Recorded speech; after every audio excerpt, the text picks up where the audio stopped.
Hello guys, स्वागत है आपका हमारे इस यूट्यूब चैनल में। आज की इस वीडियो में मैं आपको कराऊंगी क्लास 9th मैथ चैप्टर 13 पृष्ठीय क्षेत्रफल और आयतन, जिसकी आज हम एक्सरसाइज 13.2 का क्वेश्चन नंबर 9 करेंगे। इस वीडियो में मैं आपको एक ही क्वेश्चन कराऊंगी, क्वेश्चन नंबर 9, जो कि थोड़ा सा लेंदी है लेकिन बहुत ईजी है। तो चलिए स्टार्ट करते हैं आज की वीडियो।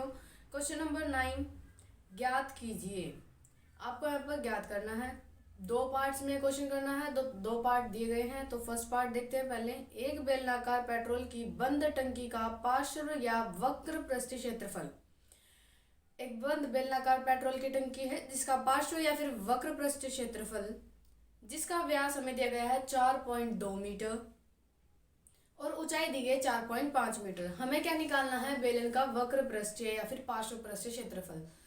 पहले ही बता दूं कि पार्श्व पृष्ठीय और वक्र पृष्ठीय ये सेम होता है, मतलब एक ही बात होती है। तो अभी करते हैं अपना स्टार्ट क्वेश्चन। इसमें व्यास दिया गया है, व्यास के मदद से हम त्रिज्या निकाल सकते हैं और ऊंचाई दी गई है। फिर वक्र का मतलब बेलनाकार जो टंकी है उसका वक्र पृष्ठीय क्षेत्रफल हम आसानी से निकाल सकते हैं। बेलनाकार टंकी का व्यास हमें दिया गया है 4.2 मीटर। बेलनाकार टंकी की त्रिज्या क्या हो जाएगी? मैंने बताया था आपको कि जो व्यास होता है उसका आधा क्या होता है हमारे पास? त्रिज्या होती है। तो यहाँ पर 4.2 डिवाइडेड बाई 2 हो जाएगा, जिसके बाद हम 2 की जब हम 42 से भाग करेंगे पॉइंट को भूलने के बाद, तो हमारे पास आएगा 21। ठीक है, फिर एक के बाद पॉइंट था तो हमने एक के बाद पॉइंट लगा दिया। यह है यूनिट मीटर में। ठीक है, 2.1 मीटर इसकी त्रिज्या हो गई। ऊंचाई हमें दी गई है 4.5 मीटर। अभी हम लगाएंगे टंकी का वक्र पृष्ठीय क्षेत्रफल। वक्र पृष्ठीय क्षेत्रफल होता है 2πr/h। 2 पाई की वैल्यू डाली 22/7, आर की वैल्यू डाली 2.1 और एच की वैल्यू डाली 4.5। वैल्यूज पुट करने के बाद कुछ नहीं रह जाता, बस थोड़ी सी कैलकुलेशन रह जाती है। अभी इसको सॉल्व करते हैं। 2 इंटू 22/7 इंटू 21/10। पहले हम पॉइंट हटा लेते हैं, फिर इंटू 45/10। अभी ये किया, अब देखते हैं क्या कैंसिल आउट होता है। ठीक है, जैसे आप यहाँ पे देखोगे तो 7 की 21 से कैंसिल आउट हो गया, 3 आ गया। 7 3 से 21, 7 3 21। उसके बाद यहाँ पे आप देखोगे तो 2 से 10 कैंसिल हो गया, 2 पंजे 10। अब इस 5 से 45 कैंसिल हो गया, 5 निम 45। इतना क्लियर हुआ।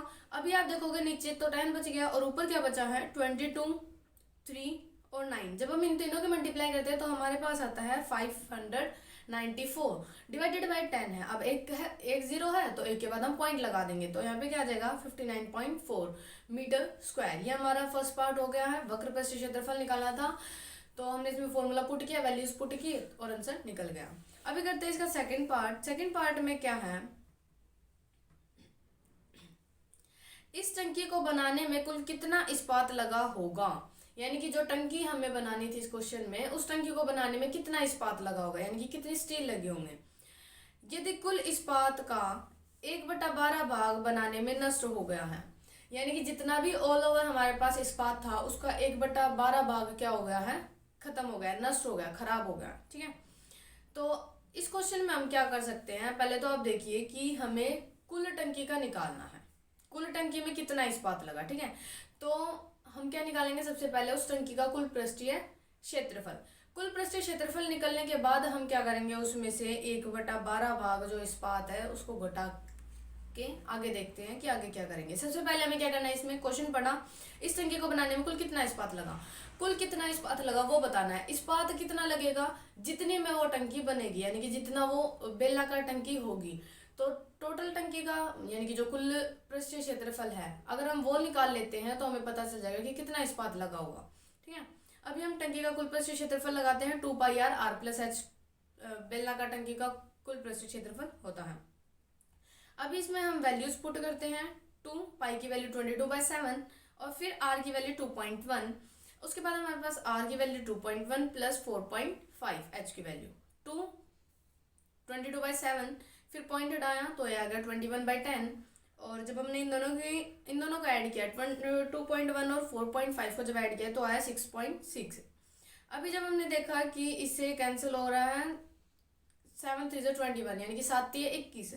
तो अभी ऊपर क्या बचा? 2 22 और 3। जब हमने इन तीनों की मल्टीप्लाई की तो हमारे पास आया 132 डिवाइडेड बाई 10। और जब हमने इसको लिखा ये 66 पॉइंट हटा दिया डिवाइडेड बाई 10। ठीक है, अभी हम क्या करेंगे कि हमें दिख रहा है कि ऊपर वाले की मल्टीप्लाई करके और नीचे वाले की मल्टीप्लाई करके सॉल्व कर देते हैं। तो हमने वही किया, 132 की 66 के साथ मल्टीप्लाई की तो हमारे पास आया 8712, ठीक है, और नीचे आया 100। अभी हम क्या करेंगे कि 2 जीरो है नीचे, तो 2 जीरो के बाद पॉइंट लगा देंगे तो हमारा आंसर आएगा 87.12, ठीक है। अभी देखिए आप यहाँ पे ये 87.12 मीटर स्क्वायर, ये हमारा क्या आ गया, उसका कुल पृष्ठीय क्षेत्रफल। अभी हमें कुल पृष्ठीय क्षेत्रफल नहीं निकालना था, हमें इस्पात निकालना था, ठीक है। तो अभी आप देखो कि हम पहले मान लेते हैं, हमारे पास इस्पात नहीं है कि कितना इस्पात है, तो हम मान लेते हैं कि इस्पात क्या है, x है। जो टोटल कुल इस्पात है वो हमने x मान लिया है। अब जो नष्ट भाग है, नष्ट का मतलब क्या होगा, जो कुल होगा उसी में से तो जाएगा, तो कुल में से हमने क्या कर दिया, इतने का नष्ट भाग क्या है, हमें बताया गया है कि नष्ट भाग है जो कुल इस्पात है उसका 1/12 भाग नष्ट हो गया है, कुल का 1/12 भाग, का मतलब गुणा होता है, तो x मल्टीप्लाई 1/12। अब आप इसकी मल्टीप्लाई करोगे तो ऊपर वाले डिजिट्स की मल्टीप्लाई की तो x आ गया और नीचे की तो 12 आ गया, x/12 क्या हो गया, नष्ट भाग, ठीक है। अभी हमारे पास क्या बचा, हमें वो बताना है ना। अभी हमारे पास बचा क्या, तो शेष भाग क्या होगा, कुल में से जो हमारे पास नष्ट हो गया वही तो माइनस करेंगे। कुल हमने माना था x और जो नष्ट हुआ था अभी हमने ऊपर निकाला था कि x/12, तो इसको माइनस कर देंगे। अब हम इसको रखेंगे किसके इक्वल, अभी हमने ये तो कर दिया, ठीक है, इतना होगा। अभी हम x की वैल्यू कैसे फाइंड करेंगे, जब हम x की वैल्यू फाइंड करेंगे तो हम क्या करेंगे, इसके सामने हमें जो बेलनाकार टंकी है उसका कुल पृष्ठीय क्षेत्रफल रखना पड़ेगा। क्यों, क्योंकि बेलनाकार टंकी पर ही तो ये कुल पृष्ठीय क्षेत्रफल जो ये शेष भाग बचा है इस्पात का वही लगेगा, ठीक है। जो भाग बचा वही तो उस कुल टंकी पर लगेगा, तो हम इस जो बचा हुआ भाग है इस्पात का, इसको अगर हम बेलनाकार टंकी के कुल पृष्ठीय क्षेत्रफल के इक्वल रख दे तो वहां से हम x की वैल्यू फाइंड कर सकते हैं, जो कि हमारा क्या होगा कि हमने कितना इस्पात लगाया है वो वैल्यू निकलेगी। तो मैंने क्या किया, जो शेष भाग है इस्पात का उसको क्या किया, हमने कुल पृष्ठीय क्षेत्रफल के बराबर रख दिया, ठीक है। अभी यहाँ पे देखो आप इसकी एलसीएम लेंगे, यहाँ पे 1 रखेंगे, कुछ भी नहीं है तो आप 1 रखेंगे, तो जब आप 1 और 12 का एलसीएम लोगे तो आपके पास 12 आएगा। 12 आने के बाद 1 के साथ जब आप 12 की डिवाइड करोगे, नीचे वालों की डिवाइड की जाती है, तो इस वैल्यू की इस वैल्यू के साथ जब आप डिवाइड करोगे तो 12 आएगा। 12 की जब आप x के साथ मल्टीप्लाई करोगे तो 12x, 12 की 12 के साथ डिवाइड करोगे तो 1 आएगा, 1 की x के साथ मल्टीप्लाई करोगे तो x आएगा, ठीक है। तो ये आ गया 12x माइनस x, तो ये आ गया 11x। जितना सॉल्व होता जाता है स्टेप बाय स्टेप उसको सॉल्व करते जाइए, ठीक है। उसके बाद ये है 87.12 सॉरी। अब यहाँ पे देखो कि ये इसके साथ डिवाइड में है तो दूसरी साइड जाएगा, हमें x की वैल्यू फाइंड करनी है, तो x को अकेला करना है। x को अकेला करने के लिए सबसे पहले तो हम इसको जो डिवाइड में है उसको दूसरी साइड भेज देते हैं, तो ये मल्टीप्लाई में हो जाएगा। इसके साथ जब हमने मल्टीप्लाई की इसकी, सिंपली पहले पॉइंट को हटा के मल्टीप्लाई करना, फिर उसके बाद 2 डिजिट्स के बाद पॉइंट लगा देना। तो पॉइंट हटा के जब हमने मल्टीप्लाई की तो हमारे पास आया 104544, ठीक है।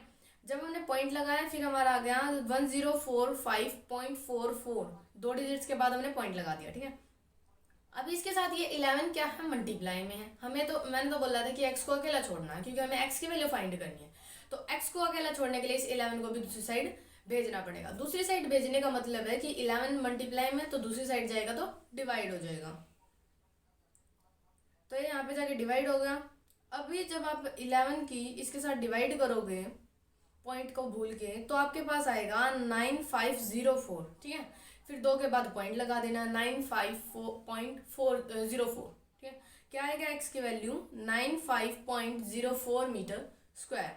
ये हमारा आ गया कुल इस्पात, यानी कि जो उस बेलनाकार टंकी पर लगेगा चारों साइड, ठीक है, तीनों चारों साइड ऑल ओवर जितना भी उसमें इस्पात लगेगा वो क्या होगा हमारे पास 95.04 मीटर स्क्वायर। इतना इस्पात हमें ज़रूरत पड़ेगी उस टंकी को कवर अप करने के लिए। आई होप आपको क्वेश्चन 9 जो है वो अच्छे से क्लियर हो गया होगा। इस वीडियो में इतना ही, मिलते हैं नेक्स्ट वीडियो में। वीडियो अच्छी लगी तो वीडियो को लाइक शेयर एंड सब्सक्राइब करना ना भूलें। Thanks for watching.